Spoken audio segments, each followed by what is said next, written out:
All right, we're good to go. So you can go ahead and call the meeting to order. All right, the meeting of the Timberville Planning Commission will now come to order. Welcome, everybody. AC, do you need to give the electronic statement or whatever concerning what we have as far as the meeting? Yep, I sure do.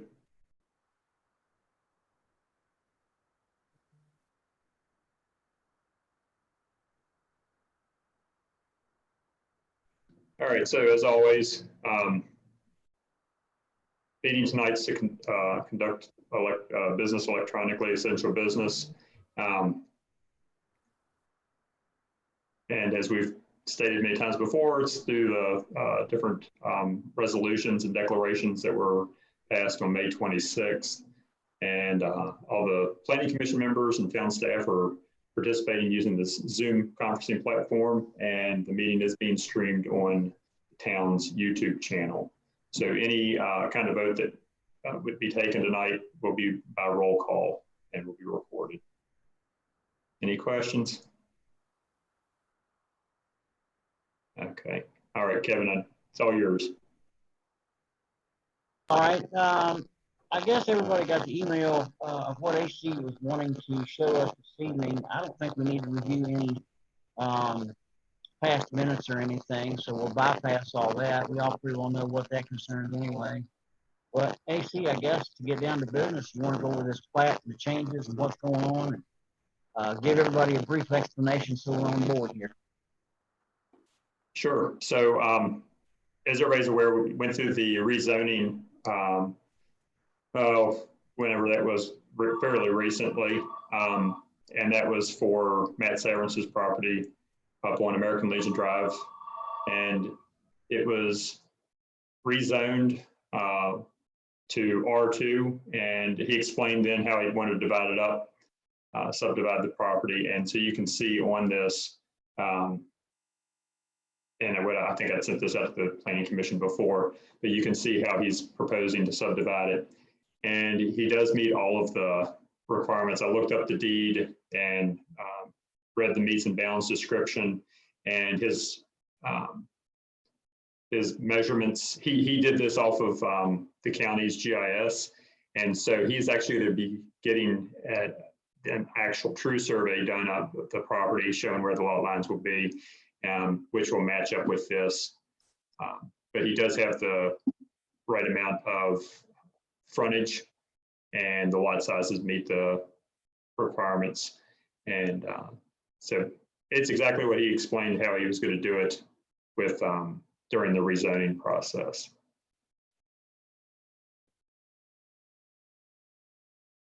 Anybody have any questions concerning this? And AC, I guess, what are we doing? Just reviewing this before we take it before the town to approve, or they have to? What do we need to do here? So it's any other time like we do lot divisions.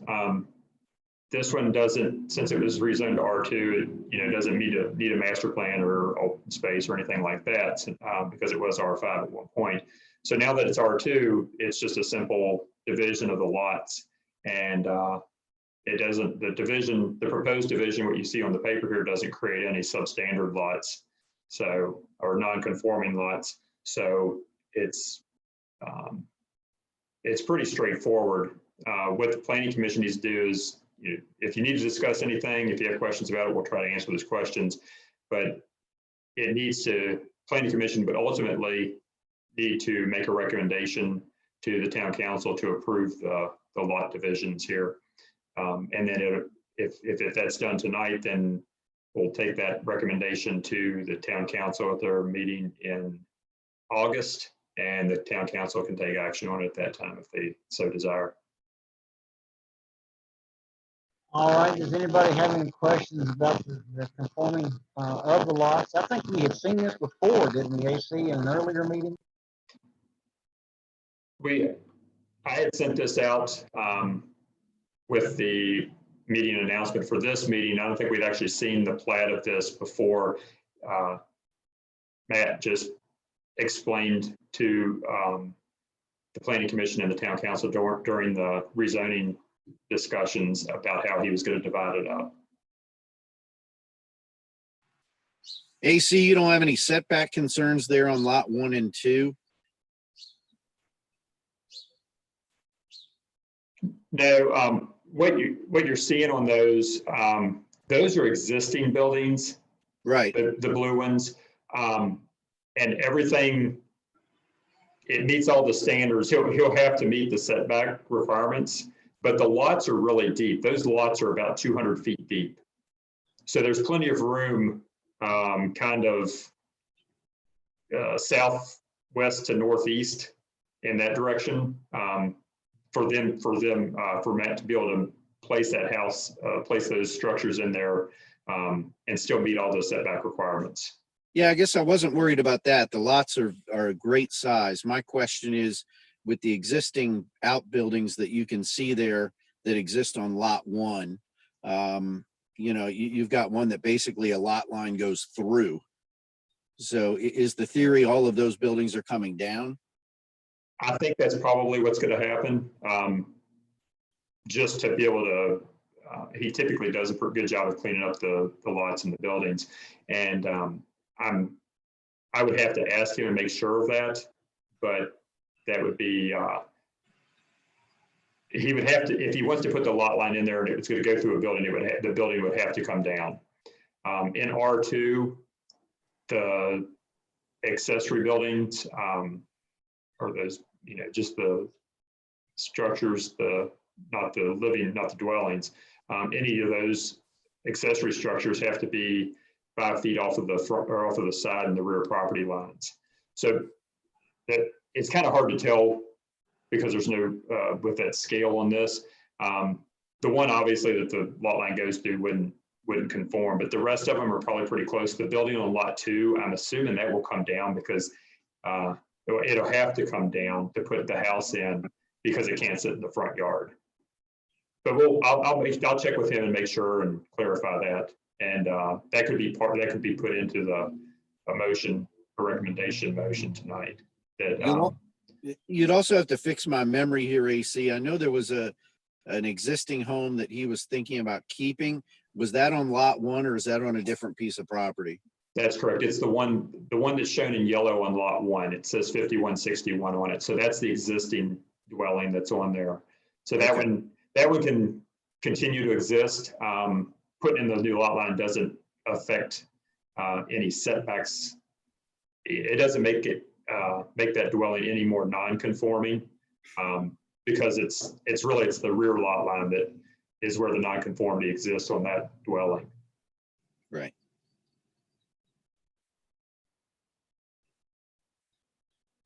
So on lot 2, that is a dwelling that will come down also?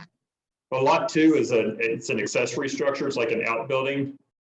And so that would have to come down to put the house in, because you can't have the accessory structure in the front yard of a dwelling. Even if it's already existing, we wouldn't allow it to be built with the building in the front yard. So what I'm looking at, in lot 1, there is 4 structures that probably need to be changed. Lot 1, the only things that would really have to be changed in lot 1 would be anything that's too close to the lot line, which would be the building that sits on the lot line adjacent to lot 2.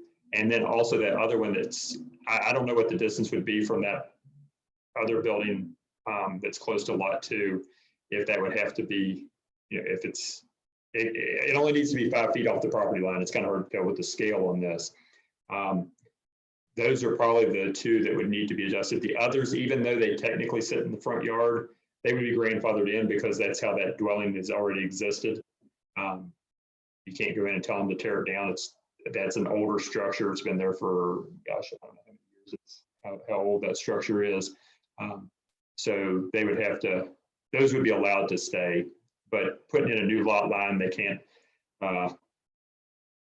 If they want to keep those buildings, they're going to have to rearrange that lot line somehow, which they could do, but the lots, they could angle that lot line and it still have sufficient square footage on the lot to build on, but it just, everything wouldn't be square then. So I'll check with him and see. I would guess that his plan is probably to take some of those, if not all of those buildings down. A lot of those are in pretty rough shape. So essentially, this would be contingent to approval, first of the buildings being conforming, which one is not, to make the recommendation, correct? Yeah, the recommendation I would suggest would be recommend approval contingent or based upon the plan to remove any accessory structures that would be non-conforming because of the new lot lines that are going to be put in. Anybody else have any other questions? I have one thing to add. The little bridge, I'm not sure what you call it, the intersection of American Legion and what is that road? Lone Pine. Right. Mm-hmm. That has been widened. The VDOT came through and widened it and made it the same width as the rest of the road. So, and I've gone through it several times with other cars and we're able to pass through just fine. It's not as tight as it once was. So the traffic problem coming to and from that area shouldn't be a concern anymore.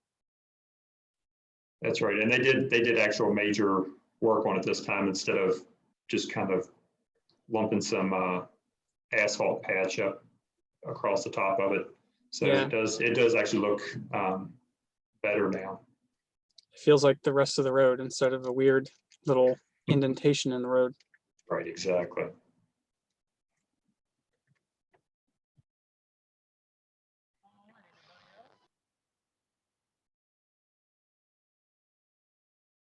Yes, in order to get this thing moving on, you're all probably hearing Pebbles playing with her toy in the background. But anyway, if I guess we need a recommendation to make this contingent to the lot line approvals and send it forward, I guess.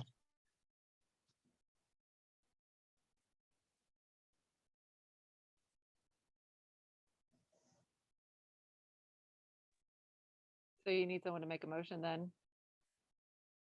That's right. All right, I make a motion to approve this and send it on to town council. Contingent to the line revisions, right, Sarah? Yes, yes. Do I have a second? I'll second that. All right, then we will take an electronic vote. We'll just start down the line and give me a yay or a nay. Carl, Aye. Mrs. Gillette, Yes. Sharon, and Ben. Yes. All right, and I vote yes, and our motion is approved to. Bessie, hold a second. Let's get, did we get Sarah? Yes, Okay, thank you. Hey, who seconded that? Ben I did. seconded it. Who? I Ben, did. Who seconded? I still didn't hear who it was. I did. Okay, Ben, Yes, ma'am. thank you. You're welcome.